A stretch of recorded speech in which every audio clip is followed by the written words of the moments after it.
주일이 바이블에 오신 여러분을 주님의 이름으로 사랑하고 축복합니다. 잘 오셨습니다. 예, 잘 오셨습니다. 우리 계속해서 5천 명을 먹이신 이야기, 오병이어 이야기를 듣고 있습니다. 어떤 이야기인지 여러분 이미 지난 시간을 통해서 마태복음에 나온 이야기를 한번 보았고요. 자, 오늘은 그 뒤를 이어서 다른 복음서에는 과연 어떻게 이 오병이어의 기적을 기록하고 있는지를 살펴보는 시간 갖도록 하겠습니다. 과연 중간에 끊을 수 있을지 아니면은 뭐 다음 주까지 이어져야 될지 해보면 알겠지만 이 오병이어가 주는 그런 은혜가 좀 남다르더라고요. 좀 계속해서 좀 읽어보도록 하겠습니다. 우리 지난 시간에 우리 그 마태복음을 읽으면서 오병이어의 이 기적에서 나타난 모세와 주님과의 이 다른 것이 무엇가 있을까? 이 마태복음은 유대인을 위한 복음서, 그렇죠? 유대인에게 집중을 둔 복음서라고 말씀을 앞서서 첫 시간에 말씀을 드렸었죠.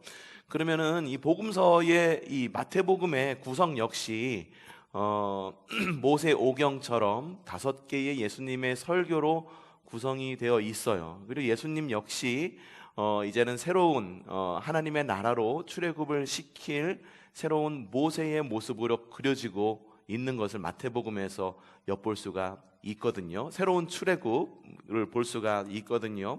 근데 이 모세와 다른 점이 있다라는 어떤 그런 점이 있다라고 이야기를 하고 있는 것을 볼 수가 있어요. 뭐냐 하면 그 리더십에 대해서 모세는 끝까지 자신이 리더십을 갖고 이스라엘 백성들이 출애굽을 하고 그리고 가나안 땅에 들어가기까지 사람들을 집결시키고 하나 되게 만드는 주님의 도구로 사용되었다라고 말한다면 주님은요 오히려 사람들을 집결시키고 이스라엘의 이름으로 하나가 되는 것이 아니라 십자가의 이름으로 하나가 되게 하였다. 그러니까 하나가 되게 했다라는 것을 보면은 모세와 비슷한 점이 있지만 좀 그 구심점이 다르다라고 하는 겁니다. 모세는 이스라엘의 이름으로, 예수님은 십자가의 이름으로 하나를 이루시는 그런 예수님의 메시아적 모습, 새로운 출애굽의 모습을 보여줄 수가 있다라고 하는 거죠. 그러니까 예수님께서 집결시킨 것이 십자가 앞이다라고 하는 것에 대한 의미도 또 다르다라고 말씀을 드렸어요. 십자가라고 하는 것이 주님만 져야 되는 것이 아니라 우리 스스로도 지어야 하는 것, 그리고 우리 스스로가 나의 십자가를 지고 가야 된다. 그러니까는 이 오병이어의 기적과도 뭔가 조금 상충되는 부분이 있죠. 자신이 가지고 있는 보리떡 5개와 물고기 2마리를 예수님의 사역에 적극적으로 참여하여 내어드렸을 때 기적이 일어난 것처럼 우리에게 주어진 십자가를 지고 주님을 따라갈 때 우리는 주님의 사역에 동참하게 되는 거고, 그러므로 인하여 하나님 나라를 이루어가게 되는 거다라고 하는 것이 마태복음에 나와 있는 전반적인 오병이어의 그 기록의 그 스토리다라고 그렇게 볼 수도 있다라고 말씀을 드리는 겁니다. 자, 이 즈음에서 우리가 알고 있는 오병이어 이야기와 마태복음 그리고 공관복음에 나와 있는 오병이어 이야기가 조금 다르다라고 하는 것을 여러분은 눈치채셨을 것입니다. 공관복음에는 없는 이야기들이 있어요. 첫 번째, 빌립의 이야기가 없고요. 두 번째, 안드레 이야기가 없고, 세 번째, 한 소년의 이야기가 없습니다. 오병이어 이야기하면 우리가 교회 학교에서 들은 이야기가 떠오르죠. 먹을 것이 없어. 그러니까 예수님 여기 먹을 것이 있어요. 제가 가진 것이 보리떡 5개와 물고기 2마리 일지언정 주님께 드리면 주님께서 큰 일을 행하실 줄로 믿습니다. 이러면서 예수님께 드리는 모습, 이 모습 여러분들 떠올리지 않습니까? 그렇죠? 그런데 어린아이가 등장을 하지 않습니다. 자, 그러면은 어린아이가 등장하는 이야기가 어디로부터 나온 이야기일까? 그거는 공관복음, 마태, 마가, 누가복음에 나온 이야기가 아니라 요한복음에 나온 이야기입니다. 자, 여러분들 가지고 있는 페이퍼 보면 요한복음 6장 1절에서 15절 말씀 기록되어 있는 거 있죠? 한번 읽어보죠. 시작. 그 뒤에 예수께서 갈릴리 바다 곧 디베랴 바다 건너편으로 가시니 큰 무리가 예수를 따라갔다. 그것은 그들이 예수가 병자들을 고치신 표징을 보았기 때문이다. 예수께서 산에 올라가서 제자들과 함께 앉으셨다. 마침 유대 사람의 명절인 6월절에 가까운 때였다. 예수께서 눈을 들어 큰 무리가 자기에게로 모여드는 것을 보시고 빌립에게 말씀하셨다. 우리가 어디서 빵을 사다가 이 사람들을 먹이겠느냐? 예수께서는 빌립을 시험해보고자 이렇게 말씀하신 것이다. 예수께서는 자기가 하실 일을 잘 알고 계셨던 것이다. 빌립이 예수께 이렇게 대답하였다. 이 사람들에게 아주 조금씩이라도 먹게 하려면 빵 200데나리온어치를 가지고서도 충분하지 못합니다. 제자 가운데 하나이며 시몬 베드로와 형제가 아닌 안드레가 예수께 말하였다. 여기에 보리빵 5개와 물고기 2마리를 가지고 있는 한 아이가 있습니다. 그러나 이렇게 많은 사람에게 그것이 무슨 소용이 있겠습니까? 예수께서 사람들을 앉게 하라 하고 말씀하셨다. 그곳에는 풀이 많았다. 그래서 그들이 앉았는데 남자의 수가 5,000명쯤 되었다. 예수께서 빵을 들어서 감사를 드리신 다음에 앉은 사람들에게 나누어 주시고 물고기도 그와 같이 해서 그들이 원하는 대로 주셨다. 그들이 배불리 먹은 뒤에 예수께서 제자들에게 이렇게 말씀하셨다. 남은 부스러기를 다 모으고 조금 더 버리지 말아라. 그래서 보리빵 5덩이에서 먹고 남은 부스러기를 모으니 12광주리에 가득 찼다. 사람들은 예수께서 행하신 표징을 보고 이분은 참으로 세상에 오시기로 된 그 예언자이다 하고 말하였다. 예수께서는 사람들이 와서 억지로 자기를 모셔다가 왕으로 삼으려고 한다는 것을 아시고 혼자서 다시 산으로 올라가셨다라고 이야기를 하고 있습니다. 자, 봅시다. 주님께서 오병이어를 사람들에게 먹이셨어요. 그리고 모세와는 좀 다른 리더십을 보여주셨다고 했는데, 모세는 이스라엘의 이름으로 사람들을 응집시켰고 주님은 십자가로 응집시켰지만, 오병이어의 기적 이후에 주님께서 하신 일은 사람들을 흩으셨다라는 것입니다.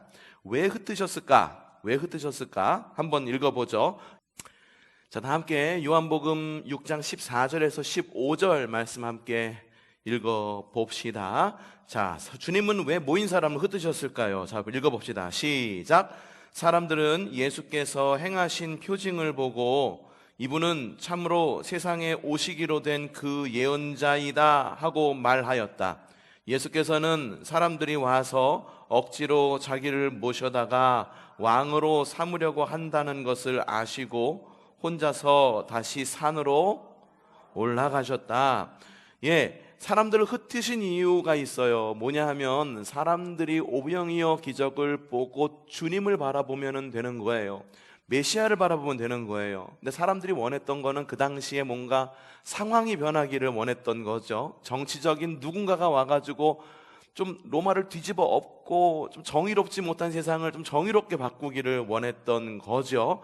그래서 사람들이 주님의 표징을 보고 난 다음에 야, 이분이 바로 세상에 오시기로 한 예언자 아니냐라고 말하면서 억지로 주님을 끌어다가 무엇으로? 왕으로 삼으려고 한다는 것을 주님께서 아셨어. 그래서 그 자리를 피한 거예요. 나 아니야 라고 대답하시지도 않아요. 맞아 라고 대답하시지도 않습니다. 그 자리를 피합니다. 여러분, 주님은 모세와 달라요? 정치 지도자 혹은 종교적인 지도자입니까? 아닙니다. 십자가의 사명이 있으신 메시아이십니다. 이 부분에서 모세와는 다른 메시아인 거예요. 유대인이 생각할 때 모세는 메시아였던 거죠. 그렇죠? 출애굽을 시킨 메시아, 이집트에서 탈출시킨 메시아. 근데 주님은요, 이 로마 시대로부터 탈출시킬 메시아, 정치적인 메시아 혹은 종교적으로 뭔가 해결책을 줄 메시아가 아니라 죄의 해결을 위해서, 아주 더 근본적인 해결을 위해서 십자가의 사명을 지고 오신 그리스도 메시아라고 하는 거예요. 십자가의 사명이 있었다라고 하는 거죠. 이 부분에서 모세와는 완전히 다른 메시아라고 하는 거예요. 그리고 그 다음 이야기의 배경에, 이것이 바로 그 다음 이야기의 설명이 되어줄 수가 있습니다. 마태복음의 기록에도 있는 내용인데, 마태복음에 뭐라고 적혀 있느냐, 이렇게 적혀 있습니다. 자, 마태복음 14장 19절 시작. 그리고 예수께서는 무리를 풀밭에 앉게 하시고 나서 라고 이야기를 하고 있죠. 풀밭에 앉게 하셨다라고 하는 거예요. 갈릴리의 푸른 풀밭에 앉게 하셨다라고 합니다. 자, 마가복음에서는 뭐라고 이야기하느냐? 6장 39절 시작. 예수께서는 제자들에게 명하여 모두들 떼를 지어 푸른 풀밭에 앉게 하셨다. 푸른 풀밭이라고 하는 것이 공간적 배경임을 알 수가 있어요. 여기는 지금 갈릴리 해변가입니다. 그렇죠? 갈릴리 해변가에 푸른 풀밭이라고 하는 것은 계절적으로 무슨 계절을 말하는 걸까? 봄, 여름, 가을, 겨울 중에 푸른 풀이 막 올라오는 계절, 우리나라하고 비슷하죠? 푸른 풀이 막 올라오는 계절? 봄을 말하는 거예요. 이스라엘의 봄은요, 우기예요, 우기. 비가 내릴 때라고 하는 거죠. 여름 이때가 되면은 이제 그 무화과 푸른 잎이 익어가면서 무화과가 익어가는 계절이 되면은 그때부터는 이제 그 동풍이 불어옵니다. 동풍이 불어오면서 모든 것을 마르게 해요. 푸른 풀밭도 마르게 합니다. 그래서 이 유명한 말씀이 있죠. 풀은 마르고 꽃은 시드나 주님의 말씀은 영원하다라고 하는 말씀, 여러분 들어보셨을 거예요. 이때 건기를 말하는 거거든요. 근데 오늘 말씀의 배경, 언제? 푸른 풀밭이 있는 곳, 곧 우기의 시간, 봄의 시간이라고 했다라고 하는 거죠. 잔디에 함께 하셨다라고 하는 것은 이 시기가 봄이라는 의미를 가지고 있습니다. 그런데 이 봄의 대표적인 절기가 있어요. 무슨 절기일까? 바로 유월절입니다. 유월절. 그렇기 때문에 요한복음에 이렇게 적혀 있는 거예요. 요한복음 6장 4절에서 5절 시작. 마침 유대 사람의 명절인 언제? 유월절에 가까운 때였다. 이 유월절에 가까운 때라고 하는 것과 푸른 풀밭이라고 하는 것과 봄이라고 하는 것은 유기적으로 같은 때를 말하는 거예요. 주님께서 살아계실 때 공생의 기간 가운데, 공생애가 몇 년? 공생애 몇 년? 공생애 몇 년? 3년. 이거 또 웃겨주시려고 또 이렇게 30년이라고 10배를 뻥튀기 해서 말씀하셨는데 3년입니다. 3년의 기간 동안에 주님께서 겪으신 매우 중요한 절기가 있어요. 이 절기가 무슨 절기? 유월절. 주님은 유월절을 굉장히 중요한 절기로 여기시고 이 중요한 절기 때마다 예루살렘에 올라가세요. 세 번째 유월절을 지키시는데 그 중에 마지막 유월절에는 굉장히 유명한 장면이 있죠. 바로 유월절 만찬과 또 십자가 사건이 마지막 세 번째 유월절에 있었던 내용이었다라고 하는 거예요.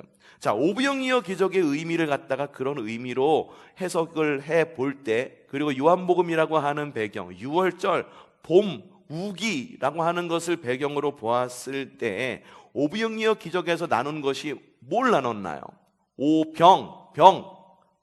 떡, 빵을 나누었고 물고기를 나누었다라고 하는 겁니다.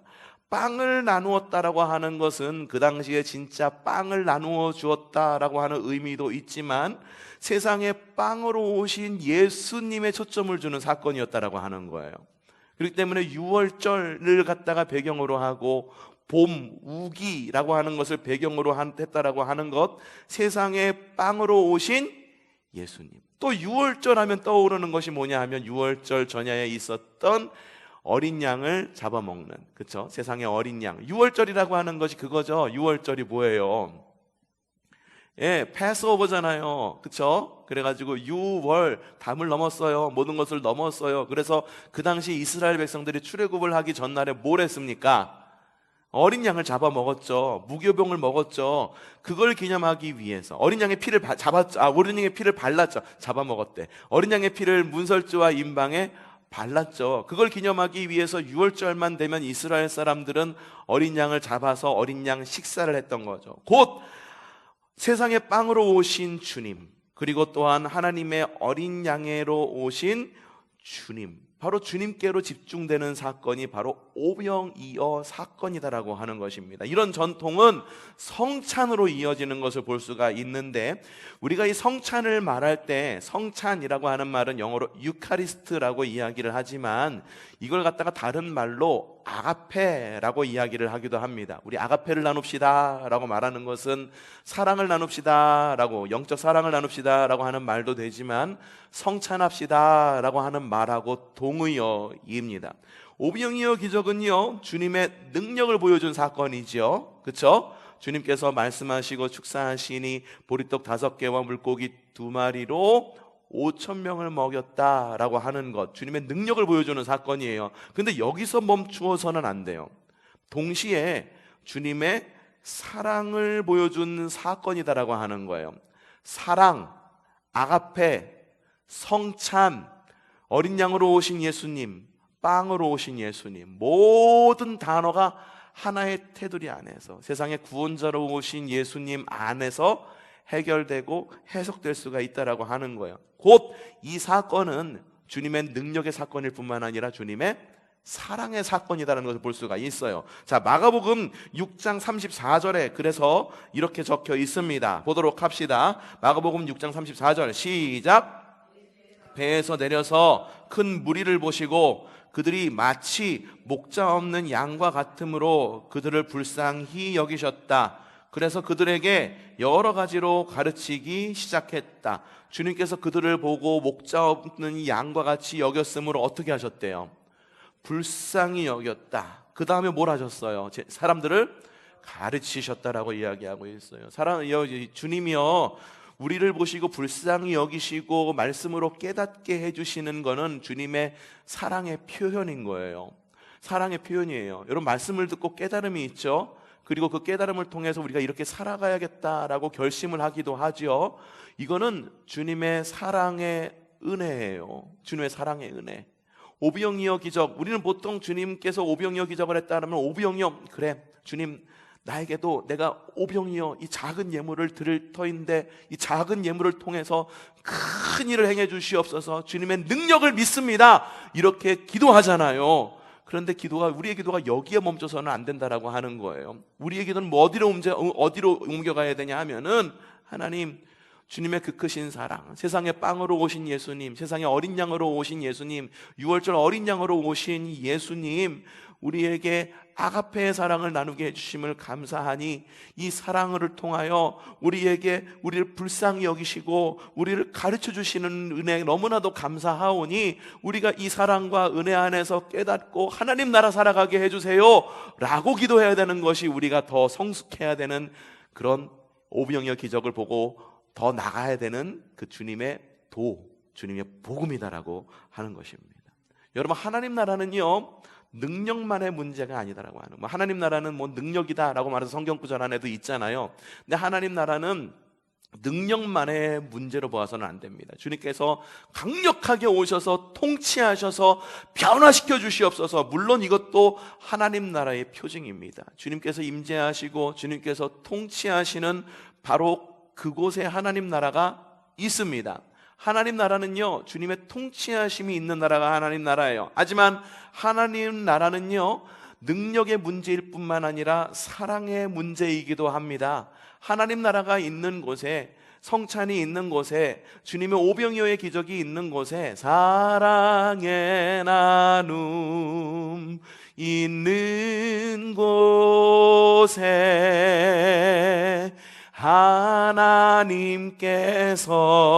하나님께서 계시도다. 이 노래 다 아시네요. 모를 줄 알았는데 다 아시네요. 맞아요. 사랑의 나눔이 있는 곳에 하나님의 나라가 있는 겁니다. 그리고 하나님의 나라가 있는 곳에 사랑이 있는 겁니다.